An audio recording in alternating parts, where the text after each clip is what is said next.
अमल ऐसे होते हैं, इस अमल से जन्नात चले जाते हैं।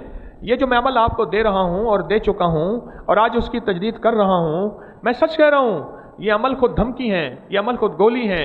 ये अमल कहते हैं कि जाके मेरा नाम बता दे, ये मेरा कार्ड दिखा दे, ये मेरी टोपी दिखा दे, ये मेरी वर्दी दिखा दे, उस पर नाम लिखा है, चले जाएंगे।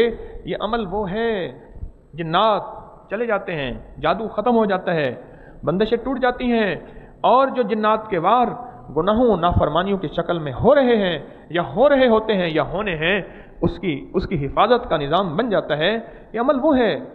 इस अमल की तासीर को समझें और इसकी अमल की ताकत को समझें और यकीन के साथ करें।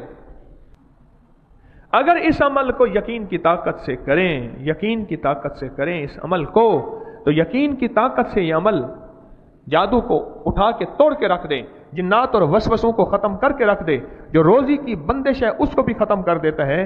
सहाबा करम फरमाते हैं ये आयत अफहसिबतुम वाली हम जब किसी गज़वे में पढ़ते थे तो गनीमत का माल बहुत मिलता था, और मुझे कई लोगों ने अपने तजर्बात बताए कि उनको दावतें बहुत होती हैं, खाने अच्छे मिलते हैं और उनके घर में रिस्क और दस्तरखान लाजवाब होता है। जब से ये आयत पढ़ना शुरू की, दुकान की बंदिश, दफ्तर की बंदिश, रिस्क की बंदिश, नौकरी की बंदिश, नौकरी नहीं मिलती, ये बंदिश खत्म हो गई। अज़ान और सूरतुल मोमिनून की आखिरी 4 आयात अफहसिबतुम अन्नमा खलकनाकुम अबसन रब्बिग़फिर वरहम व अंत खैरुर राहिमीन, ये आयत, इस आयत को पढ़ना, अजान पढ़ना, इस आयत को पढ़ना 7 दफा, ये आयत 7 बार, ये आखिरी 4 आयात और 7 बार अजान, वक्फे वक्फे से सारा दिन पढ़ते रहें, वक्फे वक्फे से सारा दिन पढ़ते रहें। ये अमल है